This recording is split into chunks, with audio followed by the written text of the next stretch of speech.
जय श्री राम जी भक्तों, आज आप सुनेंगे श्री रामचरितमानस जी के उत्तरकांड का 117 नंबर का दोहा। जैसा कि हर दिन 3 दोहा सुनाती हूँ और इसके अंदर जितनी चौपाइयाँ आती हैं सारी चौपाइयों को अर्थ सहित सुनाऊंगी। तो शुरू करते हैं, आप ध्यान से सुनिए। हम आरंभी हरि कथा तुम निर्वाहन आए सुआसन लीजिए सुनहु वीर हनुमान सियावर रामचंद्र की जय। बोलो बजरंग बली की जय, बोलो सब देवी देवों की जय। तीन अवस्था तीन गुण तही कपास ते काढ़े तूल तुरीय सवारी पुनि बाती करे सुगाढ़। सियारा जागृत स्वप्न और सुषुप्ति तीनों अवस्थाएं और सत्व रज और तम तीनों गुण रूपी कपास से तुरीय अवस्था रूपी रुई को निकाल कर और फिर उसे सवार कर उसके सुंदर कढ़ी बत्ती बनावे। विधि ले दीप तेज रास विज्ञानमय जात ही जासु समीप जरहि मदादिक सलभ शब। सियाराम इस प्रकार तेज की राशि विज्ञान में दीपक को जलावे जिसके समीप जाते ही मद आदि सब पतंगे जल जाएं। मोहमश्मि इति वृत्ति अखंडा दीप शिखा सोई परम प्रचंडा आत्म अनुभव सुख सुप्रकाशा तब भव मूल भेद भ्रम नाशा। सोहमस्मि वह ब्रह्मा मैं हूँ। यह जो अखंड तल धारावत कभी न टूटने वाली वृत्ति है वही उस ज्ञान दीपक की परम प्रचंड दीप शिखा लौ है। इस प्रकार जब आत्मानुभव के सुख का सुंदर प्रकाश फैलता है तब संसार में मूल भेद रूपी भ्रम का नाश हो जाता है। प्रबल अविद्या कर परिवारा मोह आदि तम मिटाई अपारा तब सोई बुद्धि पाई उजियारा उर ग्रह बैठी ग्रंथि निरुआरा।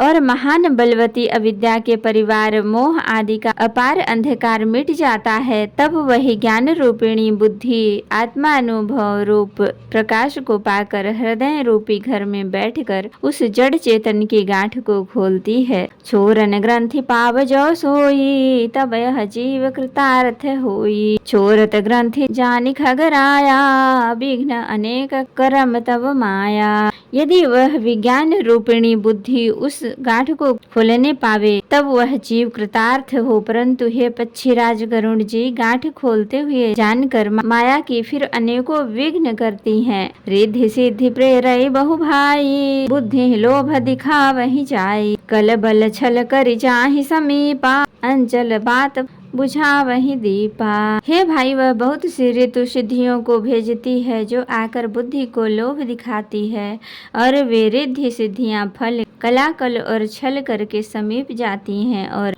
आंचल की वायु उस ज्ञान रूपी दीपक को बुझा देती हैं। होई बुद्धि जो परम सयानी तन्ह तहाँ चितवन अनहित जानी जो तहि विघ्न बुद्धि नहीं बाधी तो बहोर सुर करहि उपाधि। यदि बुद्धि बहुत ही सयानी हुई तो वह रिद्धि सिद्धियों को अहित कर हानिकारक समझकर उसकी ओर ताकती नहीं। इस प्रकार यदि मायके के विघ्नों से बुद्धि को बाधा न हुई तो फिर देवता उपाधि विघ्न कहते हैं। इंद्रिय द्वार झरो खाना ना तह तह सुज बैठे करि थाना आवत देखहि विषम बयारी ते हठी होहि कपाट उघारी। इंद्रियों के द्वार हृदय रूपी घर के अनेकों झरोखे हैं। वहाँ वहाँ प्रत्येक झरोखे पर देवता थाना किए अड्डा जमा कर बैठे हैं। ज्यों ही वे विषय रूपी हवा को आते देखते हैं त्यों ही हठ पूर्वक किवाड़ खोल देते हैं। जब सुप्रभंजन उरग्रह जाई तब ही दीप विज्ञान बुझाई ग्रंथि न छूटी मिटा सुप्रकाशा बुद्धि विकल भई विषय बतासा।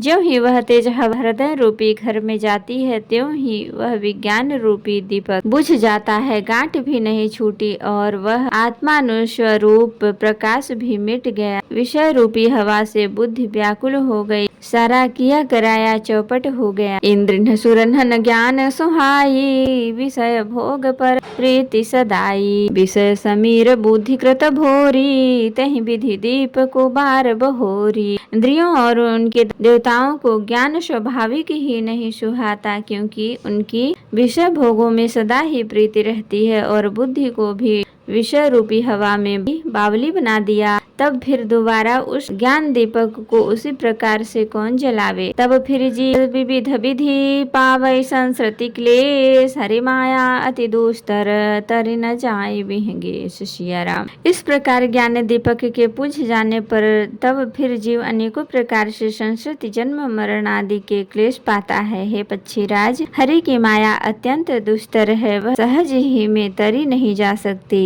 कहत कठिन समुझत कठिन, साधत कठिन विवेक, होय घुनाक्षर न्याय जो पुनि प्रत्युहाने। कशिया राम। ज्ञानी कहने समझाने में कठिन, समझने में कठिन और साधने में भी कठिन है। यदि गुणाक्षर न्याय से संयोग व कदाचित यह ज्ञान हो भी जाए तो फिर उसे बचाने रखने में अनेकों विघ्न आते हैं। ज्ञान पंथ कृपन कै धारा, परत खगेश होय नहीं बारा, जो निर्विघ्न पंथ निर्वहई, सो कैवल्य परम पद लहई। ज्ञान का मार्ग कृपाण दुधारी तलवार की धार के समान है। हे पक्षीराज, इस मार्ग से गिरते देर नहीं लगती। जो इस मार्ग को निर्विघ्न निवाह ले जाता है वही कैवल्य मोक्ष रूप परम पद को प्राप्त करता है। अति दुर्लभ कैवल्य परम पद, संत पुराण निगम आगम बद, राम भजत सो मुकुति गोसाई, अनइच्छित आवै बरियाई। संत पुराण वेद और तंत्र आदि शास्त्र सब यह कहते हैं कि कैवल्य रूप परम पद अत्यंत दुर्लभ है, किंतु हे गोसाई वही अत्यंत दुर्लभ मुक्ति श्री राम जी को भजने से बिना इच्छा किए जबरदस्ती आ जाती है। जिमि थल बिनु जल रहि न सकाई, कोटि भांति को करई उपाई, तथा मोक्ष सुख सुनु खगराई, रहि न सकई हरि भगति बिहाई। जैसे स्थल के बिना जल नहीं रह सकता, जैसे कोई करोड़ों प्रकार के उपाय क्यों न करे, वैसे ही हे पक्षीराज सुनिए, मोक्ष सुख भी श्री हरि की भक्ति को छोड़कर नहीं रह सकता। अश विचारी हरि भगत सयाने, मुक्ति निरादर भगति लुभाने, भगति करत बिनु जतन प्रयासा, संस्कृति मूल अविद्या नाशा। ऐसा विचार कर बुद्धिमान हरि भक्त भक्ति पर लुभाए रहकर मुक्ति का तिरस्कार कर देते हैं। भक्ति करने से संस्कृति जन्म मृत्यु रूप संसार की जड़ अविद्या बिना ही यत्न और परिश्रम के अपने आप वैसे ही नष्ट हो जाती है। भोजन करिय तृपिति हित लागी, जिमिसो असन पचवय जठरागी, असी हरि भगति सुगम सुखदाई, को अस मूढ़ न जाहि सुहाई। जैसे भोजन किया तो जाता है तृप्ति के लिए, और उस भोजन को जठराग्नि अपने आप बिना हमारी चेष्टा के पचा डालती है। ऐसी सुगम और परम सुख देने वाली हरि भक्ति जिसे न सुहावे, ऐसा मूढ़ कौन होगा।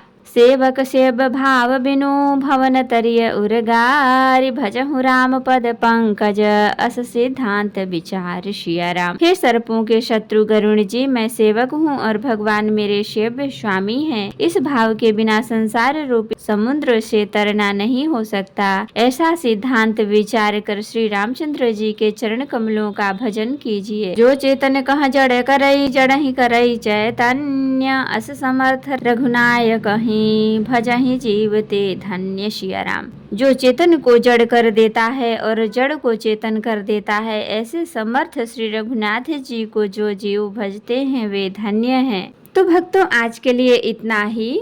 कथा विसर्जन होत है, विदा हो हनुमान, राम लखन सीता सहित सदा करहु कल्याण।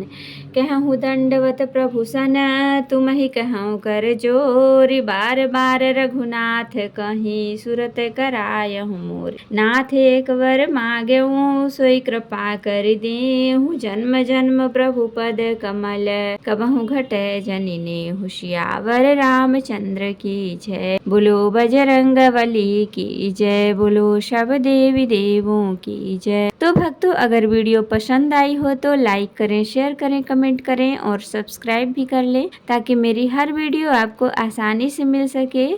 जय श्री राम जी। भक्तों, आपका दिन शुभ हो।